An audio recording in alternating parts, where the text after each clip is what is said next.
Olá, sejam bem-vindos ao Senado Notícias Especial. Nossa entrevista de hoje terá como tema pesquisa e exploração de petróleo e gás natural na margem equatorial. E o nosso convidado aqui no estúdio é o senador Zequinha Marinho, do estado do Pará. Seja bem-vindo, senador. Muito obrigado, a oportunidade de a gente poder conversar com o povão, né, sobre temas que são importantes para o Brasil, importantes para o Congresso Nacional, que está antenado, trabalhando o tempo todo. Então, poder vir aqui é muito bom e eu quero agradecer. O prazer é nosso, senador. E o senhor lidera e preside a Frente Parlamentar em Defesa da Exploração do Petróleo e Gás na margem equatorial. Vamos explicar, então, para o público o que seria essa margem equatorial. Margem equatorial é aquele lado do Brasil, começando lá na Guiana, né, passando em frente ao Amapá, Pará, Maranhão, né, e vai até as divisas das águas do Piauí com o Rio Grande. Até o Rio Grande do Norte. Né? Exatamente, o Rio Grande do Norte, até lá. Então, tudo isso é chamado de margem equatorial. Bom, ainda antes da década de 20, lá por volta de 2011, vários poços foram leiloados para exploração aí. Mas logo veio uma intervenção do órgão ambiental, o IBAMA, exigindo uma série de prerrogativas e cuidados para que inclusive até a pesquisa fosse realizada lá. Como é que o senhor vê esse fato? Olha, o problema ambiental no Brasil é um negócio seríssimo, né? Nós não temos uma política ambiental. Nós temos alguns comandos e controles que terminam regulando ou deixando de permitir que se avance em determinados campos. Com relação à questão da floresta aqui em terra firme, né, isso é um negócio desastroso, porque o governo não se preocupa em executar uma política que seja sustentável. Sustentável, né, ou a sustentabilidade é aquilo que é bom do ponto de vista ambiental, né, mas também do ponto de vista econômico e social. Não existe isso. Existe um IBAMA que vai lá e multa e queima e faz todo aquele terror. Aquilo não é política ambiental. Agora, nessa questão, né, de exploração de petróleo, primeiro, o IBAMA leva 12 anos para dar uma licença para fazer um poço teste, né? País nenhum vai avançar na vida com uma instituição como essa, tão morosa, tão complicada, tão burocrática como é. Claro que a legislação ambiental é um negócio horrível no Brasil. E foi por isso que nós votamos aqui recentemente o novo marco legal do licenciamento ambiental para dar uma enxugada nisso, a fim de que se possa fazer alguma coisa nesse país. Senão você não faz. E nesse caso a gente está falando da margem equatorial, de perfuração de petróleo em águas profundas. E o Brasil tem muita e larga experiência nisso. Correto. Com aquelas sondas já são bem afastadas, grandes profundidades. Petrobras, né? Petrobras, até onde eu sei, não tem nenhum histórico de acidente, vazamento de combustível, de óleo, de tal. Não. Teve uma na época do governo Fernando Henrique, que foi um afundamento de uma plataforma, mas sem grandes consequências para o meio ambiente. Quer dizer, é uma empresa madura, uma empresa tranquila, uma empresa que a gente pode confiar, né? Quer dizer, não é uma empresa aventureira, é uma empresa que tem costume de fazer isso, explorar em águas muito mais profundas do que essa da margem equatorial, né? Daí o pré-sal, que foi um verdadeiro desafio. A Petrobras fez isso com muita excelência, com muita qualidade, com muita segurança. Essa questão de ficar botando defeito, dizendo, pode ter um acidente. Sim, acidente é acidente, né? Pode acontecer um acidente, é aquilo que não está dentro daquilo que se possa, né, imaginar, planejar para evitar, né? Um acidente pode acontecer. Mas a Petrobras, até, né, onde se sabe, é uma empresa que tem sido muito responsável nesse sentido. Então, eu não vejo motivo do IBAMA, não vejo motivo do Ministério do Meio Ambiente ficar botando dificuldade. Eu não gosto de enganar ninguém e nem tampouco de me enganar, porque, infelizmente, os órgãos ambientais brasileiros, não é, em vez de fazer uma análise técnica da coisa, não.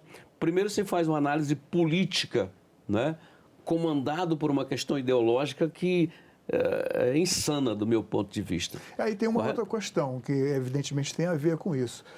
Por que hoje continuar a explorar o petróleo, sendo que o mundo, ou uma parte importante do mundo, defende fontes renováveis de energia e não poluentes? Acontece que o petróleo aí ele ainda vai por algum tempo ser importante. Daqui a 50 anos, talvez a gente tenha isso tudo já, o petróleo seja uma fonte menor, não é? Mas daqui a 50 anos, que talvez a gente não esteja mais lá, mas aqui para presenciar isso.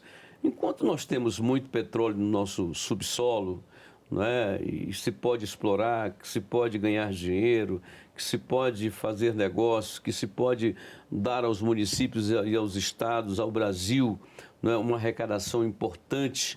Por exemplo, está vendo o governo está brigando agora por migalhas, não é? Uma migalha razoável que seria o IOF para poder ter 15 bilhões de reais, né, para poder cobrir algumas coisas que poderão ficar de fora aí. O que é 15 bilhões de reais diante da perspectiva de arrecadação do petróleo da margem equatorial, que vai para mais de 100 bilhões de reais? Então, a gente precisa tirar esse pano da nossa visão e avançar para aquilo que a gente precisa realmente. O senhor falou aí no início aí sobre a Guiana, que vai ter uma parte do... Guiana o que acontece lá? Um paísinho com muita dificuldade e que hoje o PIB cresce a mais de 40% ao ano, não é? A vida está mudando na Guiana. Aliás, já mudou na Guiana. Então, por quê? Porque começaram a explorar, tem 4, 5 anos, né? A coisa foi fluindo, né? Os negócios avançaram, né? A geração da renda, do emprego, do desenvolvimento. Pronto. O atraso ficou para trás. E a área é a mesma, nós estamos a 50 quilômetros dos poços das empresas exploradoras lá na Guiana, para onde a Petrobras quer explorar aqui em águas brasileiras, correto? E isso ainda tem um problema, não é só esse negócio de comparação. Aquilo que está debaixo, né, da terra aqui, se você ficar explorando, puxando, quer dizer, o efeito canudinho de vir é real, né? Não sei se você já viu como é que os gaúchos plantam arroz e como é que mexe com terras baixas, drenando água, né? Você faz um dreno aqui, 20 metros para um lado, 20 metros para o outro, a água vem toda para aquele dreno. E eles usam a terra, né? Isso é um negócio interessante de se observar. Quando se fala em alguma coisa de maior intensidade, de maior porte, não é? Isso também é verdade. Então se preocupa com isso. Por que evitar que isso aconteça se nós podemos fazer isso hoje? E se daqui a 50 anos, digamos, esse petróleo não valer mais o que vale hoje? O que adianta ficar sentado em cima disso para depois explorar numa época que ele não vale mais nada? Então, E o petróleo que nós temos hoje, ele já está mais ou menos datado, ele não vai durar para sempre, né? Correto. Outra coisa que a Petrobras também tem, a Petrobras tem aí até 2032, 2033, para ter outras alternativas, outros poços, outras pesquisas prontas para exploração, porque o que nós temos não tem mais, nós estamos em 2025, então daqui a 7 anos, né, já não temos mais condições de sustentar o país com produção própria, vamos ter que importar, não é verdade? Então por que essa besteira toda de não permitir a exploração, de não ter condição de, porque pode acontecer? Para com esse discurso. A Marina Silva, a ministra, né, estava reunida com a USP, reunida com as ONGs, todo mundo estudando, um tempinho desse agora, a possibilidade de criar um grande parque marinho nessa região, com mais de 35 milhões de hectares de superfície de água. Quer dizer, para liquidar, para, acabar com a possibilidade de um dia o Brasil poder explorar petróleo nessa região. Então há um negócio assim que eu não sei a serviço de quem está, né?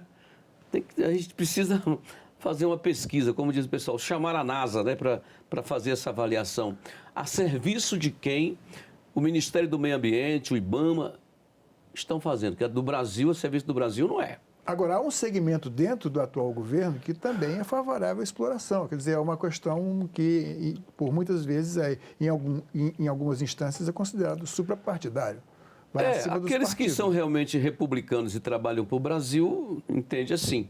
Aqueles que têm seu problema político, ideológico e outros interesses, trabalham contra. É normal acontecer isso em qualquer lugar. Então, nós temos aqui gente que enxerga normal, gente que vê que não é uma necessidade, precisamos fazer isso, né? A região norte é a região sofrida. O Amapá tem 73% da população no CadÚnico da Bolsa Família. Pobre, pobre, pobre. Depois do Amapá para cá, quem é que veio? São os piores IDHs, o índice de Gini pior Não, de todos. Né? nem pense, nem pense. Do Amapá para cá, quem veio? O arquipélago do Marajó, no Pará. São 16 municípios, 600 mil habitantes, uma área mais ou menos de quase 100 mil quilômetros quadrados, ali. Onde estão os piores IDHs do Brasil? Naquela região lá, não é? Aí você vem para o Pará, terra firme, vai para o Maranhão, quer dizer, são estados já bem populosos, com muita pobreza, com muita dificuldade, com um índice que nos mostram isso de forma inquestionável, né? E que o governo não tem perna, não tem força, não tem dinheiro para mudar aquela realidade. Agora a terra tem riqueza, tem, por que não explorar?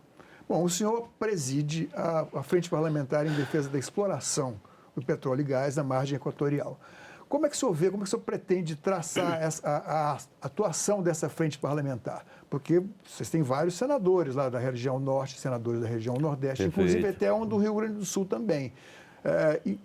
Não é uma força política que vocês têm na mão? Sim. E a programação que vocês pretendem fazer? A frente parlamentar é exatamente para agrupar pessoas que têm interesse naquele tema, né, e que possam se virar. Nós já constituímos, apresentamos o plano de trabalho ainda há pouco, né? Nesse plano de trabalho a gente pretende voltar na primeira semana de agosto, agora, depois dessas 2 semanas de recesso nesse momento, né? Dar uma sentada e fazer uns agendamentos. Vamos ao Amapá, vamos ao Marajó, vamos ao Pará, vamos ao Maranhão, envolver a sociedade, criar uma força, né, social de lá para cá. E vamos mobilizar o governo aqui, trazer o Ministério de Minas e Energia para dentro do debate, trazer a Petrobras para dentro do debate, trazer os órgãos de governo, a nossa própria relação com a presidência da República. A gente não precisa, não é possível ficar parado enquanto gente que não se preocupa com a nossa vida ali, não é? Não está nem aí, quer engessar, quer parar, a gente não pode se entregar. Então a frente parlamentar chega, né, com um ideal de ajudar e contribuir nessa articulação e forçar politicamente para que tudo isso ocorra e ocorra em tempo hábil, né? Não podemos mais perder tanto tempo como já perdemos. Bom, as plataformas lá, os poços lá do Rio Grande do Norte já foram liberados pelo IBAMA para a pesquisa e exploração. Para pesquisa, com certeza. E a gente não vê protestos contra isso, né? Não, só vê mais Correto. Lá na questão... Lá, graças a Deus, não está dentro da Amazônia, né?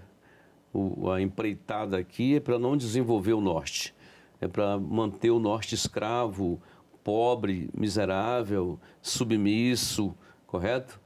Ali é um outro bioma e uma outra região, então corre tudo. Pensou na Amazônia, você tem...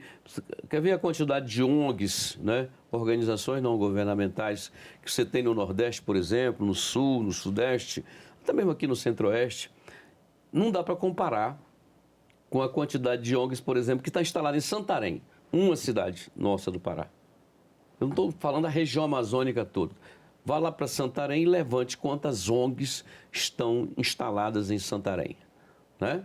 Quer dizer, a Amazônia é essa menina dos olhos. Porque se desenvolver a Amazônia, primeiro, você acaba com a pobreza do país, porque a pobreza do país está na Amazônia, né? Em que pese. Segundo, tirou a riqueza, a pobreza some, né? Quer dizer, você vai ter uma das regiões mais ricas, mais lindas e mais prósperas desse país.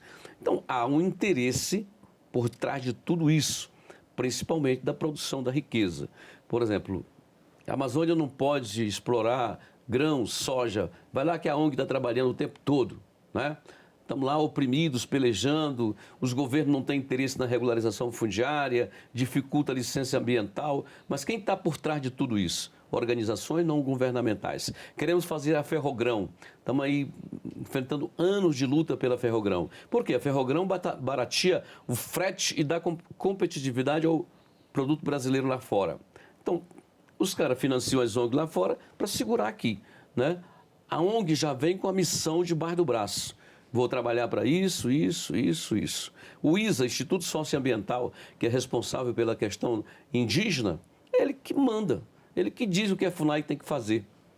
como é que tem que fazer, o que tem que fazer. Isso é uma inversão de atribuições? Porque o governo deveria fiscalizar as organizações não governamentais. Lamentavelmente, esses órgãos de governo são os braços das ONGs dentro do governo. A ONG chega e vai dentro. Mas não é só o governo que está nessa conversa aí, não. Não é? A ONG chega aqui e se alia à questão governamental, não é? Direitinho, se alia ao Ministério Público Federal. Não é? Você vê as ações impetradas pelo Ministério Público Federal são vergonhosas. Não é? São vergonhosas. Eu não sei a serviço de quem essa instituição que se alimenta do erário, não é, está prestando serviço. Não sei. Para a sociedade brasileira, não é. Né? Não é. E dentro do governo, os órgãos de governo. Correto? Quem manda na Amazônia são 3 poderes. E quem é que manda menos dos 3? O governo federal e os governos estaduais. São os que menos mandam lá. Depois desse aqui, quem é que mais manda? Manda o crime organizado. A polícia na região norte não corre atrás de bandido, corre atrás de produtor que planta, que colhe, que tenta viver com dignidade. Não é? Você vê chegar numa fazenda 10, 12, 15 caminhonetes para tomar o gado, não é? E para destruir as instalações da fazenda e fazer o dono ir embora.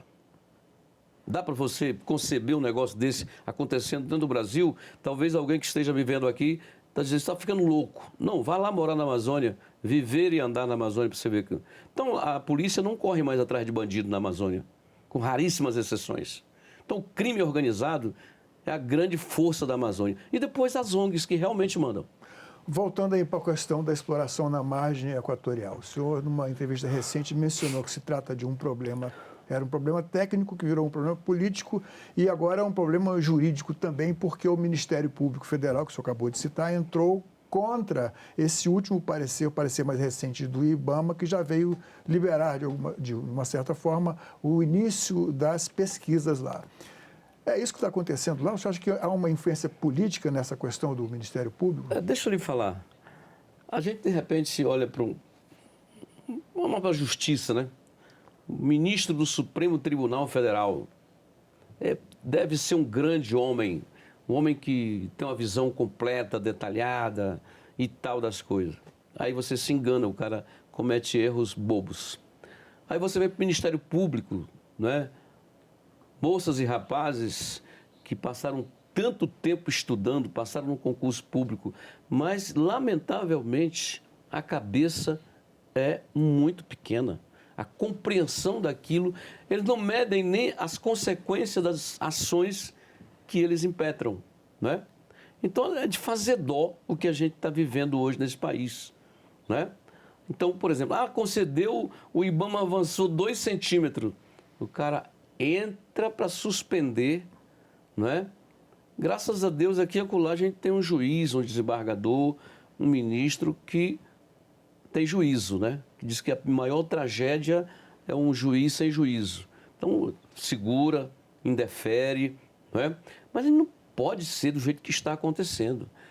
Esses dias nós estamos conversando com muitos promotores, muitos procuradores, porque vai ter eleição para o Conselho do Ministério Público, né? Também para o CNJ e tal. Eu digo, olha, bora conversar, eu quero votar em alguém que tenha maturidade. E eu listei uns 10 casos onde o Ministério Público tem causado prejuízos enormes à sociedade, sem saber disso, ou sem ligar por isso, ou de forma até, digamos assim, não tenho responsabilidade por isso, não quero nem saber. Quer dizer, sai da faculdade trabalhado ideologicamente, né?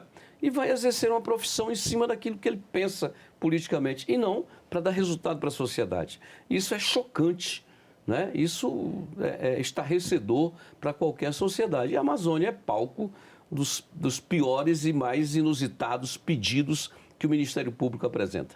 Senador, o seu estado, a sua capital, vai sediar um evento mundial, que embora agora admitamos, um pouco esvaziado, porque a maior potência industrial e econômica do mundo não tomou um outro rumo, enfim, um evento que vai promover energias limpas, a redução do uso do petróleo e tal. De que forma o senhor acha que esse é o evento sendo realizado em Belém do Pará, de 10 a 21 de novembro, está de alguma forma influenciando essa questão, está dando um freio nessa questão da liberação, da exploração da margem equatorial? Também, né? Como diz um agente do governo que estava fazendo uns trabalhos de embargo de terra, de extorsão de gado, né? Porque eles carregam o gado do cara sem nenhuma ordem judicial, um negócio assim, parece um assalto, não é?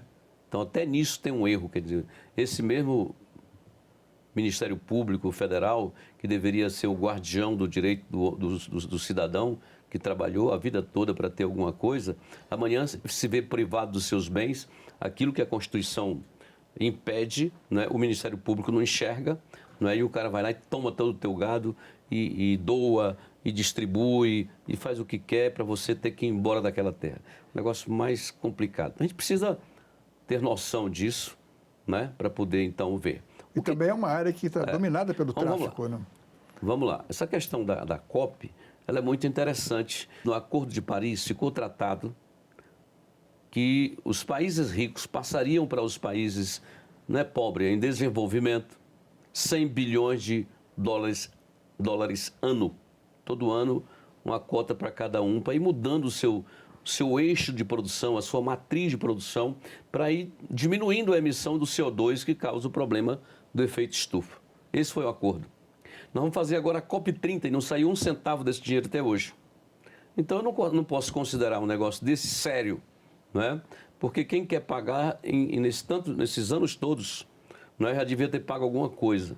Se lá em Belém acontecer que os caras tragam pelo menos um valorzinho para dizer, olha, Brasil, nós vamos aqui deixar para vocês um troco para vocês começarem a pensar nisso.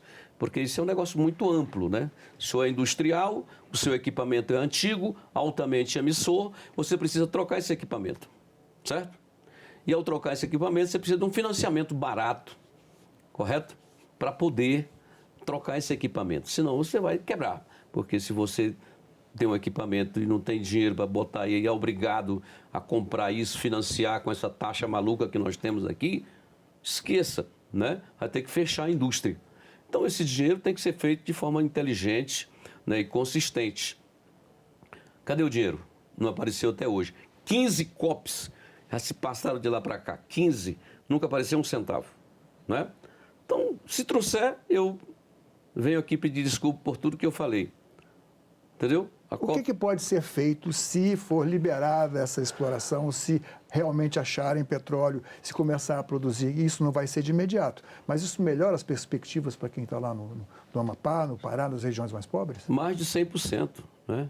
Claro que não é de um dia para a noite, mas em pouquíssimos anos você certamente não vai reconhecer quem era aquela região tão pobre, de gente tão carente, que passa fome.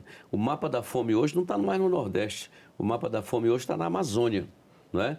E parte de tudo o que acontece em termos de insegurança alimentar, tanto moderada quanto grave, está ligado à questão ambiental, à questão da regularização fundiária, porque as pessoas não seguram mais no campo e aí vão para a cidade, vão passar fome na periferia. Porque na cidade ou você tem dinheiro ou você não come, né? Essa é a realidade. Na zona rural, se você tiver um pedacinho de terra, pelo menos você planta, não é? Come e vende o excedente. Lá na cidade, não. Ou tem dinheiro ou não tem comida na mesa.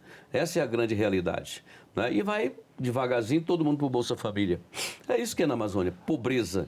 Isso vai trazer negócio, riqueza, emprego, renda, oportunidades para todo mundo, do grande ao menorzinho. A frente estaria disposta a se unir com os ministros do governo, com os executivos do governo, que também pensam da mesma forma em relação à exploração da margem?